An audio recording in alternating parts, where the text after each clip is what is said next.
Мы заходим в парк Ротшильда.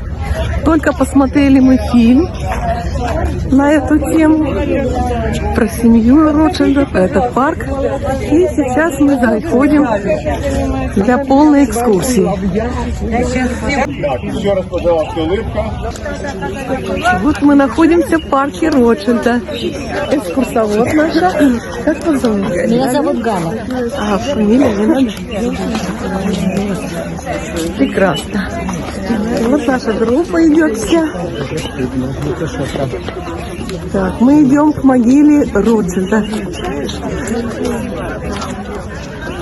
Очень ухоженный, красивый парк. Сейчас нам об этом расскажет Галина, экскурсовод наша. Так что я со всеми не прощаюсь.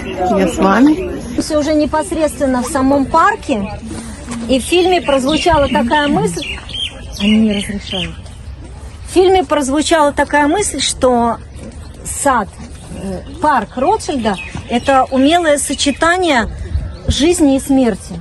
То есть, с одной стороны, здесь находится захоронение барона, да, тема смерти. С другой стороны, это цветущий сад. И тема жизни здесь отражена как нельзя лучше, да. И здесь на самом деле мне этот парк напоминает ботанический сад, потому что здесь собраны очень многие виды, и большинство из них, конечно, это именно местные виды, характерные для средиземноморского климата. И вот сейчас конкретно мы с вами стоим на аллее рожковых деревьев. Посмотрите, слева и справа от вас все вот эти деревья, которые мы видим, это рожковое дерево. А что это такое? Я сейчас расскажу. На иврите оно называется харув. Почему харув? От слова херев. Херев – меч. Посмотрите, вот эти вот плоды, да, плоды сухие, стручки вот эти, они напоминают такой кинжал или меч. Очень твердые, да. И на самом деле у дерева это на русском языке есть еще одно название, оно называется хлебным деревом Иоанна. Почему? По легенде, Иоанн Креститель в пустыне питался плодами этого дерева. На самом деле такого быть не могло, потому что в пустыне дерево это не росло. Но почему хлебное? Потому что, к сожалению, стручки абсолютно сгнившие, и я не могу дать вам их понюхать. На изломе, когда стручок свежий, нет, сейчас совершенно это не характерно. Когда стручок свежий, на изломе у него резкий запах дрожжей, да. Интересный момент дерева заключается в том, что у дерева есть мужские особи, а есть женские. Вот посмотрите, например, вот это дерево, оно как бы не плодоносит. Без плодов. Мужское дерево. Это дерево полно плодов. Это женское дерево. Но приблизительно раз в 70 лет деревья меняют свой пол. Да, интересный момент. Какие умные. Теперь я вам сказала, что дерево средиземноморское. И оно произрастает также в Греции. В Греции его стручки сладкие, мякоть. Я расскажу. Давайте постепенно. У стручков есть семена. 1 карат. Да, совершенно верно. И на греческом языке вот эти вот семена называются каратами. Бриллианты. Почему? Меряют. Эти семена обладают постоянством массы. Их с древности использовали их в качестве гирек, да, для меры веса. Взвешивали ими бриллианты. Что? Да? Бриллианты, драгоценности, благородные металлы, драгоценные камни и пряности в том числе. По поводу того, что съедобный этот стручок или нет, да, он съедобный, едят мякоть. Не едят семечки, они твердые, невкусные, едят мякоть. Опять рожковое дерево. Не зеленые. Зеленые это не спелые, они совершенно не съедобные. Едят уже спелые плоды. Кстати, во всех магазинах, где продаются сухофрукты, вот эти вот магазины, Тева они называются, в них можно купить. Из стручков, Делают кофе из них. стручки размалывают.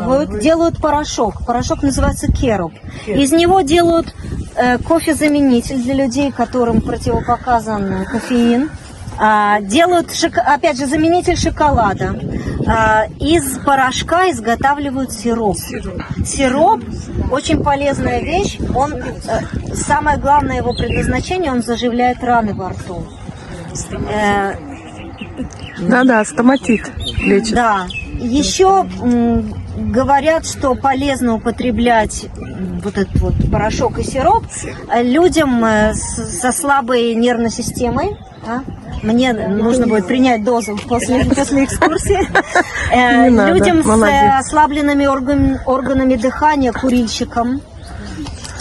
И еще хорошо для тех, кто хочет похудеть. Почему? Потому что стручок калорийный, достаточно съесть чуть-чуть, пожевать, и притупляет аппетит. Кроме того, да, хлебное дерево, и кроме того ускоряет метаболизм. Вот такая вот, такие интересные черты этого дерева. Евреи всегда любили это дерево. Целебное какое-то. Целебное, и кроме того, оно дает роскошную крону, когда оно растет в диком виде. Арабы же к этому дереву относятся с большим опасением и большим подозрением. И даже есть древняя арабская легенда, которая рассказывает о том, что царь Сулейман, кто такой Сулейман? Совершенно верно, в арабской транскрипции. Царь Сулейман в старости любил сидеть на ступенях своего храма в Иерусалиме, который он построил. И каждый день для того, чтобы составить ему компанию, представало перед ним одно из деревьев, которые произрастают в Эрец-Исраэль. И вот однажды предстало перед ним дерево с такими твердыми сухими листьями и совсем уже твердыми и сухими плодами, стручками. И царь немного испугался и спросил у дерева: как тебя зовут? И оно сказала: Харув. И царь понял, да, что дерево пришло известить его о скорой смерти. Он заплакал, и в этот же день он умер. И после его смерти сразу же освободились джинны, которые раньше удерживали силы его мудрости. И эти джинны поселились в ветвях рожкового дерева.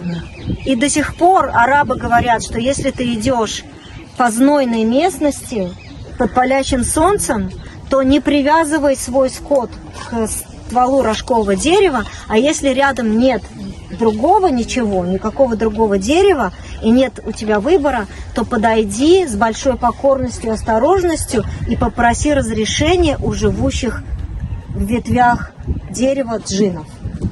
Вот такая вот, жутковатая арабская легенда. Но опять подчеркну, евреи как раз всегда очень любили это дерево. Мы с вами продолжаем и остановимся еще около парочки деревьев. А что это такое? Вот это, видимо, группа, они понимают. Расстелили шатры.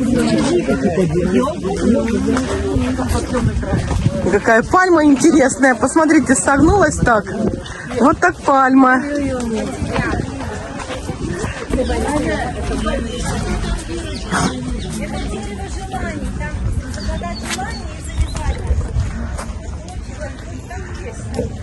Дерево желаний.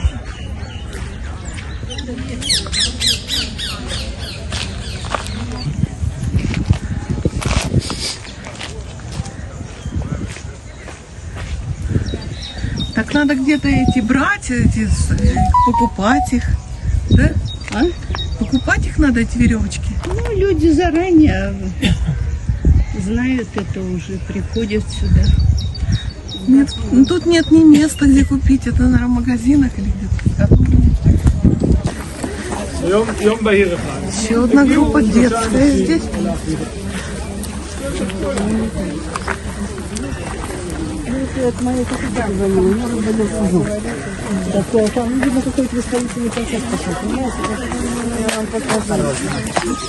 Аромат цветов так манит. Мы сейчас здесь как раз и приземлимся на секунду, чтобы там просто не загораживать людям, потому что сюда все заходят. Да. Давайте здесь сделаем небольшую установку, прежде чем мы зайдем к могиле, подойдем. Буквально пару слов здесь присядем, чтобы не мешать всем остальным. Через несколько минут мы с вами зайдем в могилу Ротшильда. Я скажу об этом несколько слов, но до этого. После могилы Ротшильда есть те, которые хотят погулять самостоятельно в парке? Да. Значит, давайте так. Сейчас время 10:49. Пока я буду говорить, пройдет еще несколько минут, пока мы зайдем. Понадобилось целых 20 лет для того, чтобы, согласно его завещанию, для него нашли место в Эрец-Исраэль, чтобы его захоронили. Вы видели этот крейсер. В 1954 году его привезли сюда. На самом деле только Ротшильд и Герцель, только для них были государственные похороны. Я имею в виду только для них в качестве евреев, которые не жили здесь. Больше такого никогда не было. И гробницу, которую устроили для него, ее построили в стиле древних еврейских захоронений, которые были характерны для второго храма или для периода Мишны и Талмуда. То есть это приблизительно 1 век до нашей эры, 1, 2, 3 века нашей эры, когда евреев было принято хоронить в пещерах, а во времена Мишны и Талмуда еще и в роскошных саркофагах. Мы когда зайдем, вы это увидите. Рассказывают, что один еврей забрел в эту гробницу, посмотрел на всю эту роскошь, присвистнул и сказал: живут же люди. И сейчас, когда мы будем заходить, обратите внимание, очень интересно, мы пойдем как по пещере, по узкому такому темному проходу, который освещается сверху лампами. Посмотрите, в форме чего эти лампы. Я не хочу вам сейчас заранее раскрывать. Вы сами увидите и потом мне расскажете.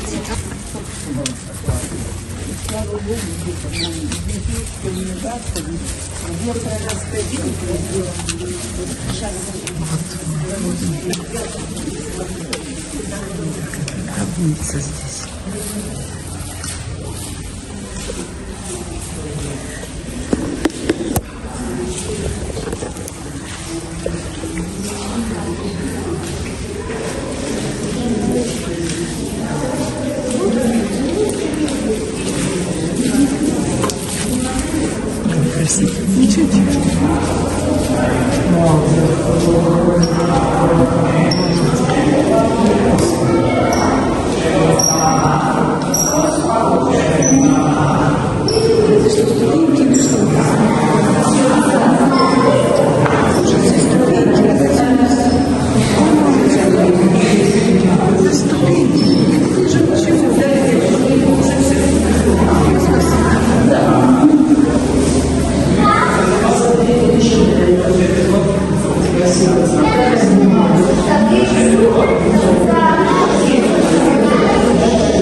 Так темно, ничего не видно.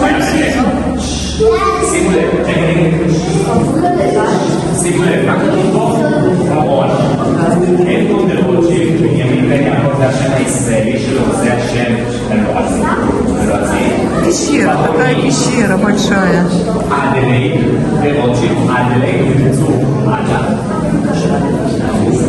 Мы ждем группу, когда закончит, и мы подойдем ближе.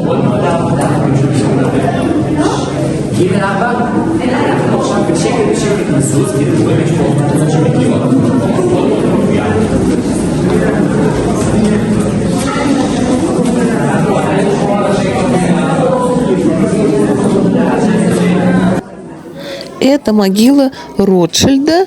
Здесь он похоронен вместе со своей женой.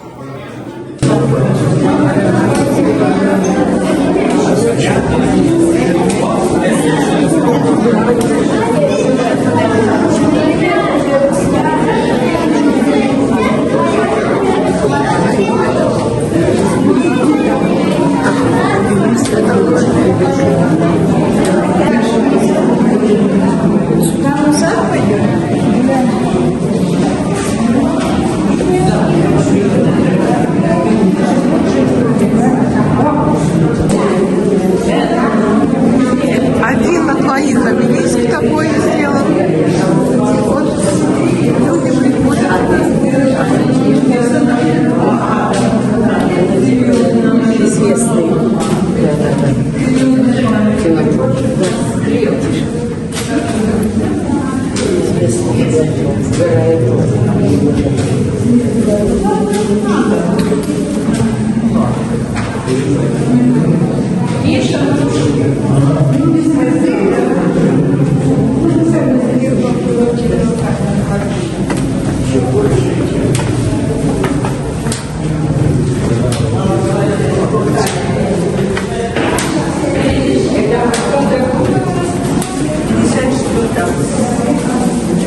304. А перевезли останки.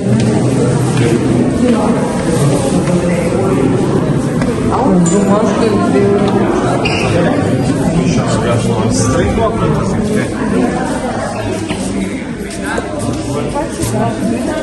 Повторюсь, нами за образец традицию древних еврейских захоронений около 2000 лет назад, когда не было еще этих канонов, Магендалийцы, Месвичных, Какие цветочки, прелесть.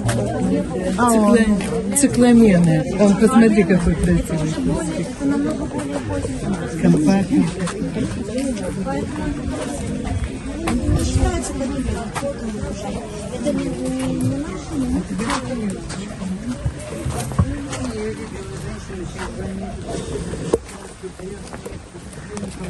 Да, это вроде как детская. Наверное, школьники.